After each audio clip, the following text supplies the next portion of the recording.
பீகாரில் மீண்டும் நிதிஷ்குமார் ஆட்சியை பிடிப்பார் என்று கருத்து கணிப்புகளில் தெரிய வந்திருக்கிறது. பீகாரில் சட்டசபை தேர்தல் விரைவில் நடக்க உள்ளது. தேர்தல் தேதி அறிவிக்கப்படாத நிலையில் ஆளும் ஐக்கிய ஜனதா தளம் கூட்டணி, ராஷ்டிரிய ஜனதா தளம் கூட்டணி பிரச்சாரத்தை தீவிரப்படுத்தி உள்ளன.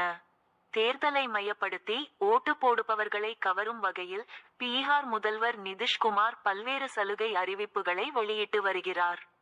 அதற்கு ஈடுகொடுக்கும் வகையில் எதிர்க்கட்சிகளும் தீவிர தேர்தல் பிரச்சாரத்தில் இறங்கி இருக்கின்றன. இந்நிலையில் பீகாரில் யார் மகுடம் சூடுவார்கள் என்று பல்வேறு கருத்துக்கணிப்புகள் தொடர்ந்து வெளிவந்து கொண்டே இருக்கின்றன.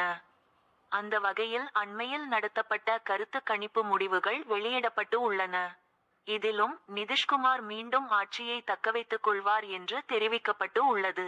இந்த கருத்து கணிப்பை JVC என்ற நிறுவனமும் டைம்ஸ் நவ் நிறுவனமும் இணைந்து நடத்தி முடிவுகளை வெளியிட்டு இருக்கின்றன. அந்த முடிவுகளின் விவரம் பின்வருமாறு. தேசிய ஜனநாயக கூட்டணி 131 முதல் 150 இடங்கள் வரை வெல்லும். பெறக்கூடிய ஓட்டு சதவீதம் 41 முதல் 45 வரை. இதில் நிதிஷ்குமார் கட்சிக்கு 52 முதல் 58 இடங்கள், பாஜகவுக்கு 66 முதல் 77 இடங்கள் கிடைக்கலாம். கூட்டணியில் உள்ள மற்ற கட்சிகளுக்கு 13 முதல் 15 இடங்களுக்கு வாய்ப்பு உள்ளது.